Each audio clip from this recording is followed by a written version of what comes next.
O ano era 2121. A civilização humana fora quase completamente destruída pela contaminação causada pela guerra nuclear, e até o momento não conseguira se recuperar. A humanidade mal conseguia sobreviver naquele terreno deserto, lutando para construir assentamentos que garantissem sua própria segurança e prosperidade. Mesmo depois de se estabelecerem, os humanos não conseguiram recuperar seu status de governantes do planeta. Para as pessoas comuns, sair de seus assentamentos de forma imprudente era como entrar no inferno. O mundo havia sido completamente transformado pelo abuso da energia nuclear.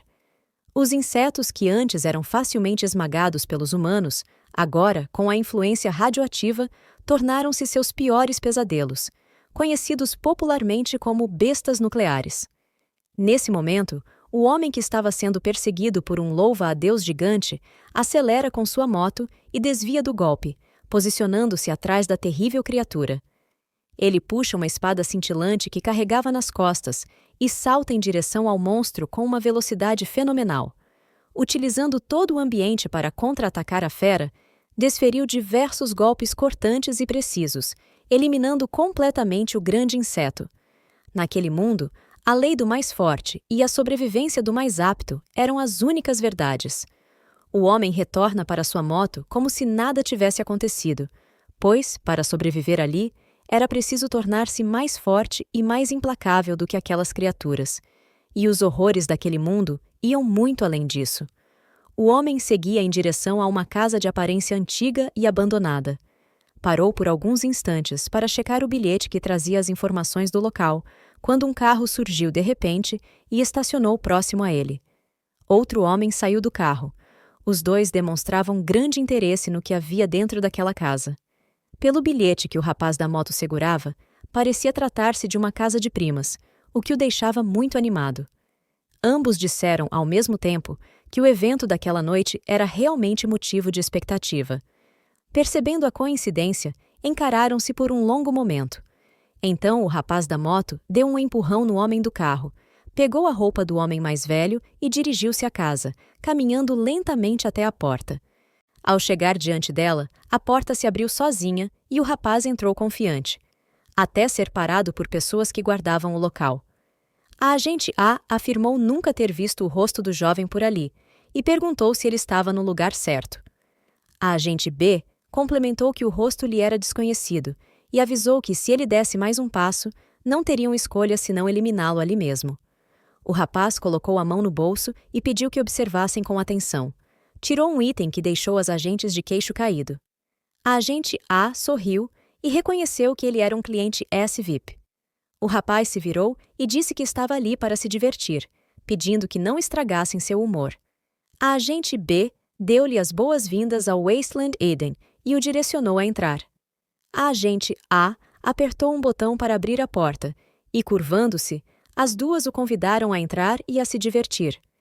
Ele adentrou um salão que, à primeira vista, parecia vazio, mas, ao abrir outra porta no corredor à frente, deparou-se com um local repleto de pessoas de alto nível. Aquele era o clube Wasteland Eden, que ganhara popularidade recentemente. Seus frequentadores eram senhores poderosos e membros da elite, interessados apenas em gastar dinheiro de maneira exagerada. O que atraía essas pessoas era o serviço especial oferecido ali. Uma moça caminhou até a parte principal do palco, saudou a todos e anunciou o início do leilão da noite. Continuou dizendo que apenas o dinheiro fala. Enquanto alguém tivesse recursos, o clube faria essa pessoa experimentar o prazer supremo. Com um olhar maléfico, avisou que o leilão começaria naquele instante, puxou uma cortina vermelha e revelou o que havia atrás dela. Gargalhando alto, convidou as pessoas a comprarem o que desejassem. A apresentadora perguntou à plateia o que achavam dos produtos. Peças da mais alta qualidade, escolhidas especialmente pela Câmara de Comércio Interna do clube. Prosseguiu dizendo que era possível escolher idade, aparência, qualidades e qualquer outro detalhe, garantindo aos clientes uma felicidade que só os deuses merecem. Instigava-os a gastarem sem contenção. O rapaz observava tudo e concluía que o tal serviço especial nada mais era do que um leilão ilegal de escravos. Quem pagasse mais ficaria com as pessoas leiloadas. No mundo atual, em que a população sobrevivente já era escassa, esse tipo de prática constituía um crime gravíssimo. Por isso essas transações eram mantidas em segredo. Mas o aspecto realmente aterrorizante do Clube Eden não terminava ali. De repente, alguém se aproximou do rapaz, perguntando se o prezado cliente estava ali sozinho. Era a gerente do local, uma linda mulher, que quis saber se o rapaz não havia gostado dos produtos em exibição. Ele respondeu que eram produtos de segunda classe e perguntou se ela não teria algo mais emocionante. A gerente se aproximou e comentou que o rapaz era realmente um cliente que entendia das coisas, acrescentando que, de fato, havia algo mais emocionante, mas que, para ter acesso a isso, ele precisaria se tornar um membro supremo. O rapaz ergueu o braço, mostrando novamente o item em seu pulso, e perguntou se aquilo seria o suficiente. A gerente o observou, chocada. Em seguida, virou-se rapidamente e pediu desculpas por não tê-lo reconhecido antes, solicitando que ele a acompanhasse. Assim, os dois seguiram em direção ao segundo andar do estabelecimento. A gerente abriu uma porta e disse para o rapaz entrar por ali. Ao adentrar a sala, ele viu que havia alguém em um quarto reservado. Era uma jovem chamada Xiaomei, que dizia ter 18 anos. A gerente voltou-se para o rapaz e explicou que aquele era um item premium que haviam adquirido recentemente, perguntando o que ele achava. O rapaz sorriu e respondeu que não era nada mal. A gerente então se virou para sair da sala, dizendo para ele aproveitar o tempo e analisar o produto como desejasse. Após sua saída, o rapaz observou Xiaomei atentamente e murmurou que, finalmente, havia conseguido um ótimo resultado naquela noite. Xiaomei, que parecia animada, disse ao jovem mestre que, a partir de agora, iria acompanhá-lo. O rapaz se aproximou de Xiaomei e perguntou o que ela quis dizer com aquilo. Xiaomei o abraçou e disse que o mestre era muito malvado, pedindo para ele não fingir, pois já sabia o porquê ele estava ali. O rapaz respondeu que, é claro, e afirmou que, se fosse esse o caso, entendia bem o que ela queria dizer, acrescentando que aquilo parecia bem normal para ele. Xiaomei sorriu e disse que entendeu, pois parecia que o mestre não gostava de dar o primeiro passo. Então, ela trocou de lugar com o rapaz e perguntou se ele gostava de companheiras mais ousadas. Em seguida, disse que a gatinha iria se comportar bem, pois, se não se comportasse, o mestre poderia puni-la. O rapaz perguntou a Xiaomei se ela gostava disso, e ela respondeu que a gatinha simplesmente gostava muito do chicote do mestre. De repente, o rapaz empurrou Xiaomei, tirou um item de sua manga e disse para ela se preparar para segurar o chicote do mestre corretamente. Assim, o rapaz aproveitou o momento para dar uma lição em Xiaomei, que ficou confusa, perguntando por que o mestre havia agido daquela forma tão repentina. Ela continuou dizendo que, se ele a machucasse, ela não poderia atendê-lo corretamente. O rapaz respondeu que havia sido apenas um movimento diferente e questionou por que Xiaomei não queria mais continuar, pois ele ouvira dizer que a espécie dela tinha o corpo bastante rígido. Ele afirmou duvidar que ela fosse eliminada com apenas um movimento daqueles e finalizou chamando-a de Senhorita Fera. Xiaomei o encarou com um olhar sinistro e perguntou como ele sabia que ela era uma fera, questionando se ele seria um catador. Nesse momento, o rapaz revelou sua verdadeira identidade. Mostrou o item que segurava e perguntou qual seria o problema de um catador gastar seu dinheiro ali, já que agora era um membro de alto nível. O rapaz continuou dizendo que o disfarce de Xiaomei era muito bom, mas que animais não podiam se transformar completamente em humanos.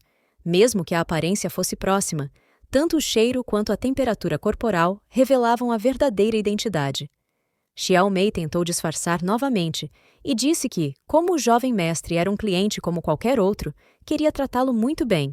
Então, Xiaomei o abraçou e pediu para que ele não a machucasse, dizendo que apenas queria agradá-lo. No entanto, ela estava pronta para atacá-lo furtivamente, mas o jovem rapaz não perdeu tempo e lançou Xiaomei para longe. Ela usou suas garras para se segurar no chão, revelando sua verdadeira forma, que se assemelhava a um louva-a-Deus orquídea. Irritada, Xiaomei perguntou quem era aquele homem e por que o chicote dele podia quebrar seu disfarce. Ela pensou que ele parecia jovem e talvez fosse, no máximo, um catador novato, mas se perguntou como ele possuía uma arma tão estranha. O rapaz respondeu ser apenas um catador comum que havia aceitado uma missão, e que agora precisava eliminar todas as presentes ali. Disse então para Xiao Mei se apressar e chamar suas companheiras, assim pouparia o tempo dele. Nesse momento, Xiao Mei soltou uma vocalização estridente. Ela pensava que não conseguia entender aquele catador e sabia que sozinha não teria chances contra ele, mas com todas juntas, a história seria diferente. De repente, alguém abriu a porta com um chute. Eram as 4 mulheres responsáveis pelo andamento do clube. A mulher que conduzia as mercadorias disse que achou que Xiao Mei tinha encontrado alguém difícil, mas viu que era apenas um pirralho. A gerente perguntou qual era o problema ali, e se aquele garoto era tão forte que Xiao Mei não conseguia lidar com ele. Por fim, perguntou se Xiao Mei queria que suas irmãs ajudassem. Xiao Mei alertou suas irmãs de que aquele homem era um catador e pediu para que não ficassem tão confiantes. A agente A revelou sua verdadeira forma e disse que, se ele era um catador, armas de fogo não funcionariam contra ele. Portanto, iriam direto ao assunto. Ela comentou que outros catadores que tentaram causar problemas ali anteriormente não foram páreos para elas. A agente B afirmou que aquele pirralho estava sozinho, parecia inexperiente e nem valia a pena dividir entre elas. A agente das mercadorias disse para acabarem logo com aquilo, pois ainda havia uma grande festa esperando por elas do lado de fora. A gerente concordou, dizendo que, se unissem, nem mesmo um catador de alto nível teria chances contra elas. Então, as 4 partiram em alta velocidade em direção ao rapaz, todas usando seus ataques mais poderosos. No entanto, o rapaz manteve-se imóvel, com uma postura confiante no centro do quarto. Ele apenas disse que, se elas viessem todas ao mesmo tempo, estariam fazendo um favor a ele. Nesse momento, o rapaz pega um pergaminho dourado e o ativa rapidamente, colocando-o sobre seu chicote mágico. O chicote do rapaz fica completamente energizado depois disso, e assim ele lança um ataque direto, acertando todas as feras ao mesmo tempo. Xiao Mei pergunta se o rapaz pode usar habilidades sobrenaturais e se ele seria um meta-humano. Ela continua dizendo que estava confiante demais, sendo então derrotada por aquele rapaz misterioso. O rapaz se vira e diz que não usou habilidades sobrenaturais, mas sim uma ferramenta. Ele também comenta que, mesmo tendo gastado uma boa quantia naquele talismã de relâmpago, só por ter eliminado 5 bestas humanoides já valeu muito a pena. Nesse momento, outro cliente surge na porta do quarto e se assusta ao ver que as responsáveis pelo clube eram bestas humanoides. Assim, ele sai correndo, avisando a todos que as bestas humanoides iriam atacar os humanos, formando uma grande comoção no salão do clube. De acordo com as informações, 5 bestas humanas estavam escondidas ali. Além de capturarem garotas humanas solitárias para serviços impróprios, elas devoravam secretamente alguns homens que vinham a esse lugar. As bestas humanoides haviam evoluído além das bestas nucleares, adquirindo formas humanoides, e sua inteligência se igualava à dos humanos. Por isso, bestas nucleares com consciência eram extremamente perigosas para a humanidade. Desta vez, o rapaz conseguiu capturar todas elas, e assim foi revelado o nome de nosso protagonista, Liu Xing, o catador. Ele havia ido até aquele lugar porque recebeu uma missão para eliminar as bestas humanoides que se escondiam ali. Liu Xing se abaixa e pega uma pedra brilhante do chão. Além da recompensa da missão, os 5 núcleos que ele obteve ali eram um prêmio ainda mais valioso. Liu Xing explica que os catadores são uma profissão especial nesse mundo. Quando aceitam um trabalho, recebem uma recompensa por isso. Os catadores são geridos diretamente pela Guilda dos Catadores e são responsáveis por resolver vários problemas. O motivo de conseguirem tais feitos é que a grande maioria dos catadores são meta-humanos, pessoas que despertaram habilidades devido à exposição à radiação. Assim como os animais infectados se transformam em bestas nucleares ou humanoides, alguns humanos também recebem um dom. Não apenas seus corpos melhoram, mas também despertam habilidades sobrenaturais, tornando-se conhecidos popularmente como meta-humanos. Embora Liu Xing seja um meta-humano, o poder que ele utilizava vinha de ferramentas especiais. Além disso, o poder dele parecia ser incomum. Liu Xing era órfão e, para sobreviver, foi forçado a se juntar a certas organizações apenas para conseguir comida. Porém, ser maltratado e passar fome era sua rotina diária, até que conheceu a salvadora de seu destino, Fa Xiaoyu, a capitã da equipe de catadores. A partir desse encontro, as rodas do destino começaram a girar. Ao descobrir que Liu Xing possuía o físico de um meta-humano, a capitã o deixou entrar para a equipe que havia fundado, chamada Leopardos Gêmeos. Desde então, Liu Xing tinha como objetivo sobreviver a esse apocalipse e fazer tudo o que pudesse para se tornar o catador mais forte. Liu Xing seguia em direção à cidade-estado Jin. Ele continuava explicando que, depois de muito esforço, conseguiu avançar para o nível médio da classe C. Contudo, comparado às classes A ou S, que possuíam habilidades e equipamentos de alto nível, ele se sentia muito atrasado. Mesmo assim, encontrou uma maneira de se tornar mais forte. Conseguia derrotar bestas humanoides de uma só vez graças a armas que não pertenciam a este mundo. A origem dessas armas estava relacionada à estranha habilidade meta-humana de Liu Xing.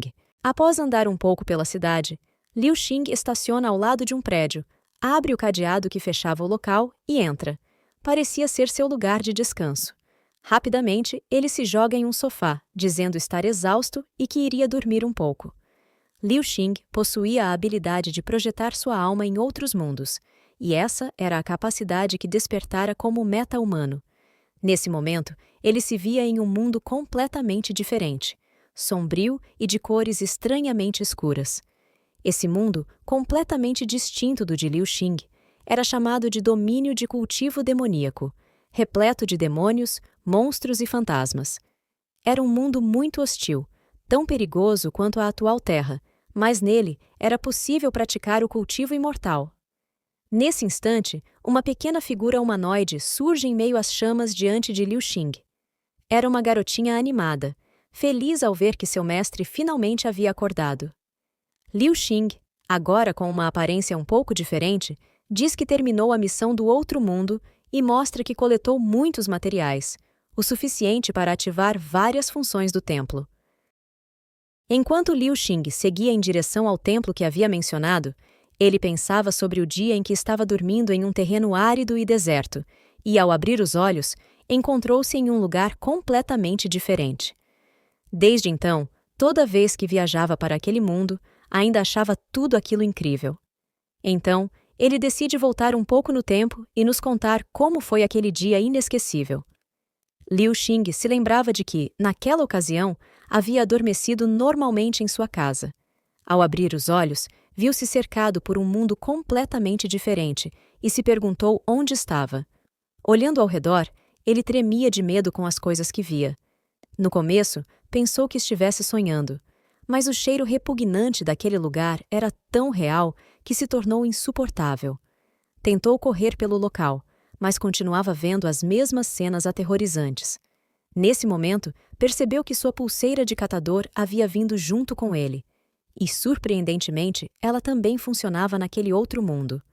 Com ela, Liu Xing conseguia escanear as criaturas daquele lugar. No entanto, a coisa mais absurda daquele mundo logo apareceu diante de seus olhos. Antigos edifícios flutuantes, árvores estranhas e um cenário que lembrava bastante os contos antigos de cultivadores imortais. Mas, comparado ao que era descrito nos livros, aquele mundo parecia muito mais sinistro. Enquanto Liu Xing tentava entender em que tipo de mundo havia caído, foi acometido por uma dor de cabeça intensa. Essa dor foi como um gatilho. Lembranças do dono original daquele corpo e sua conexão com aquele mundo começaram a surgir em sua mente. A energia espiritual daquele lugar havia sido esgotada e substituída por uma energia maligna, capaz de levar qualquer pessoa à loucura. Vários monstros e demônios, estimulados por essa energia sombria, absorviam humanos por onde passavam, deixando um rastro de destruição. Os cultivadores que permaneciam nesse mundo, para manter seu poder, praticavam métodos de cultivo ainda mais horripilantes. O proprietário original do corpo que Liu Xing agora ocupava era um discípulo da seita Faisheng. Assim como outros discípulos, sua única utilidade era cavar tesouros. Pessoas vulneráveis, incapazes de resistir aos cultivadores mais fortes. O mestre da seita Faisheng aparentava ser justo e protetor da terra, mas, na verdade, via seus discípulos como gado, usados como combustível para sua ascensão à imortalidade. Inicialmente, o dono original do corpo e outros cultivadores tiveram suas almas roubadas para alimentar o cultivo do mestre. Esse ato cruel, de roubar as almas dos discípulos, era chamado de conceder uma bênção. Além disso, alguns discípulos com um pouco de talento eram usados no refinamento de pílulas. Assim, muitos foram sacrificados. Todo aquele discurso de que o mestre salvaria o mundo e protegeria a todos era apenas uma desculpa para encobrir seus atos vis. O protagonista percebeu que esse era o verdadeiro cultivo daquele mundo. Porém, uma nova e terrível dor de cabeça o acometeu, e mais memórias foram transferidas para ele. A lembrança seguinte era do avô do antigo dono daquele corpo, contando a história do cultivo nos tempos antigos. O velho dizia que, antigamente, os cultivadores eram comuns naquele mundo. Ao olhar ao redor, viam-se especialistas poderosos, que ninguém seria capaz de derrotar. O cultivo era tão glorioso que até mesmo os demônios se renderam e se aliaram ao caminho correto. Diversos deuses demoníacos se uniram voluntariamente à seita suprema Tiandi, treinando por anos. Mas o velho contava que esses tempos de glória não duraram muito. A energia espiritual se esgotou e a energia maligna transbordou, fazendo o céu rachar e a terra se abrir. Uma terrível catástrofe aconteceu. Os cultivadores foram derrotados um após o outro, devido à inversão dos canais de energia. Alguns especialistas foram forçados a entrar em hibernação para sobreviver, e o mestre da seita não teve escolha a não ser usar uma técnica secreta proibida que protegeu o núcleo da seita da destruição causada pela calamidade celestial. Após anos enterrado, ele precisava de um destinado para reaparecer e reativar a raiz espiritual da seita, salvando seus discípulos. No entanto, com a expansão da energia maligna, a seita não pôde mais ser revivida. Livros sagrados e técnicas antigas foram quase extintos, e assim surgiram diversos cultivadores nunca antes vistos. Um bando de cultivadores demoníacos que usavam energia maligna. Esses cultivadores, que antes seguiam o caminho justo, acabaram retornando ao caminho do mal. O velho dizia que sua família descendia da seita Tiandi, e que, se o antigo dono algum dia despertasse o poder da seita, deveria fazer suas técnicas brilharem novamente e impedir que os cultivadores demoníacos continuassem a corromper o mundo. O protagonista se lembra de que o dono original tinha todo o conhecimento de seus ancestrais, mas nunca encontrou a entrada da seita e acabou sendo capturado por demônios. Foi então que Liu Xing tomou posse de seu corpo. O velho avô havia deixado um item e indicado a localização das ruínas da seita Tiandi. Com a pulseira de jade, o jovem conseguiria abrir a entrada da seita. Liu Xing percorreu todas as áreas indicadas pelas informações que possuía até encontrar um poço sinistro. Com alguma dificuldade, conseguiu descer. Enquanto passava, os espíritos malignos dos antigos discípulos da seita despertaram e tentaram impedi-lo de prosseguir. Mesmo assim, com muito esforço, Liu Xing avançou. Ao chegar a uma zona mais ampla do túnel, diversas mãos surgiram da escuridão. Liu Xing ficou aterrorizado ao ver aquilo. Uma criatura estranha, envolta por inúmeros pergaminhos e usando uma coroa, apareceu diante dele. Liu Xing tentava pensar no que fazer para se proteger, e então, num movimento repentino, ergueu a mão com a pulseira de jade. Assim, desencadeou o poder contido nela. A criatura começou a ser consumida pela energia da pulseira, transformando-se completamente até restarem apenas 7 cabeças flamejantes flutuando no ar. De repente, elas formaram um círculo, girando freneticamente no céu, e um grande portal surgiu diante dele. O protagonista percebeu que aquela criatura era, na verdade, o guardião do portão da antiga seita. Assim, ele decidiu seguir em frente, usando o bracelete como chave. Continuamos no próximo episódio. Para mais vídeos como este, inscreva-se no canal e ative as notificações. Contamos com o seu apoio. Até a próxima!